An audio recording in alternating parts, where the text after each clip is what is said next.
Allahu Akbar, Allahu Akbar. La ilaha illallah, la ilaha illallah. Pertama Nabi Shallallahu Alaihi Wasallam di Wadi Ranwa. Isi khutbah dikutip dari Hayatul Muhammad karya Muhammad Husain Hikam dan Hanafi Al-Nahlawi dalam bukunya Al-Amati Al-Masyurah fi Hayatul Muhammad. Dan inilah khutbah pertama Rasulullah Shallallahu Alaihi Wasallam. Assalamualaikum warahmatullahi wabarakatuh. Segala puji bagi Allah, kepadanya aku memohon pertolongan, ampunan, dan petunjuk. Aku beriman kepada Allah dan tidak kufur kepadanya. Aku bersaksi bahwa tidak ada Tuhan selain Allah dan tidak ada sekutu baginya. Dan aku bersaksi bahwa Muhammad adalah hamba dan utusan Allah. Dia telah mengutusnya dengan petunjuk dan agama yang benar, dengan cahaya dan pelajaran. Setelah lama tidak ada Rasul yang diutus. Sedikitnya ilmu dan banyaknya kesesatan pada manusia di kala zaman menjelang akhir dan ajal kian mendekat. Barang siapa yang taat kepada Allah dan Rasulnya, sesungguhnya ia telah mendapatkan petunjuk. Dan barang siapa yang bermaksiat kepada Allah dan Rasulnya, sesungguhnya ia telah melampaui batas dan tersesat dengan kesesatan yang sangat jauh. Aku berwasiat kepada kalian untuk bertakwa kepada Allah. Itulah wasiat terbaik bagi seorang muslim. Dan seorang muslim hendaknya selalu ingat akhirat dan menyeru kepada ketakwaan kepada Allah. Berhati-hatilah terhadap yang diperingatkan Allah, sebab itulah peringatan yang tiada tandingannya. Sesungguhnya ketakwaan kepada Allah yang dilaksanakan karena takut kepadanya, ia akan memperoleh pertolongan Allah atas segala urusan akhirat. Barang siapa yang selalu memperbaiki hubungan dirinya dengan Allah, baik di kala sendiri maupun di tengah keramaian, dan ia melakukan itu tidak lain kecuali hanya mengharapkan ridha Allah, maka baginya kesuksesan di dunia dan tabungan pahala setelah mati, yaitu ketika setiap orang membutuhkan balasan atas apa yang telah dilakukannya.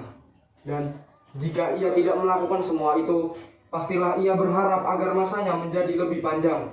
Allah memperingatkan kamu akan siksanya, dan Allah maha sayang kepada hamba-hambanya.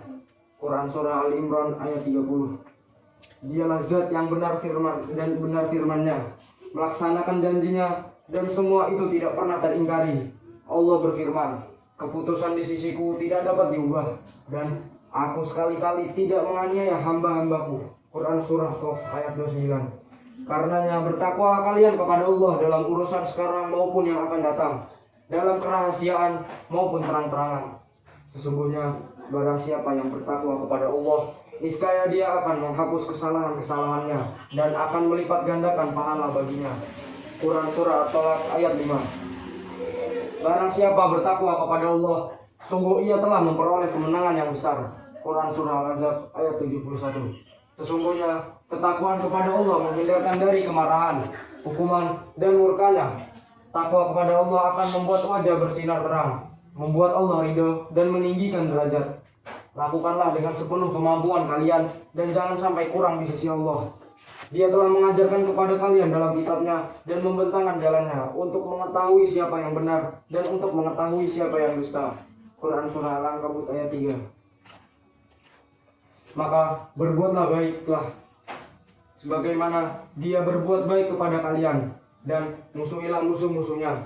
Berjihadlah di jalan Allah dengan sebenar-benarnya jihad. Dia telah memilih dan menamakan kalian sebagai muslim. Quran Surah Al-Hajj ayat 78. Agar orang yang binasa itu binasanya dengan keterangan yang nyata, dan agar orang yang hidup itu hidupnya dengan keterangan yang nyata. Quran Surah Al-Anfal ayat 42. Tiada daya upaya kecuali hanya dengan kekuatan Allah. Karenanya perbanyaklah mengingat Allah dan beramallah untuk kehidupan setelah mati. Sesungguhnya orang yang membangun hubungan baik dengan Allah, Allah pun akan membuat baik hubungan seorang itu dengan manusia lainnya. Karena Allah yang memberi ketetapan kepada manusia, sedang manusia tidak mampu memberi ketetapan kepadanya. Dia menguasai manusia, sedang manusia tidak bisa menguasainya. Allah itu maha agung. Tiada daya dan kekuatan selain dengan kekuatan Allah yang maha tinggi dan maha agung. Demikianlah isi khutbah Nabi Muhammad SAW sebagaimana disebutkan dalam Tarikh Tabari, Tafsir Al-Qurtubi, Subul Al-Huda wa Ar-Rasyad, dan Al-Bayan Al-Muhammadi karya Dr. Mustafa As-Syaqah. Sekian, wassalamualaikum warahmatullahi wabarakatuh. Jangan lupa like, subscribe, dan nyalakan lonceng notifikasinya untuk mendapatkan info-info terbaru dari Suara Atar.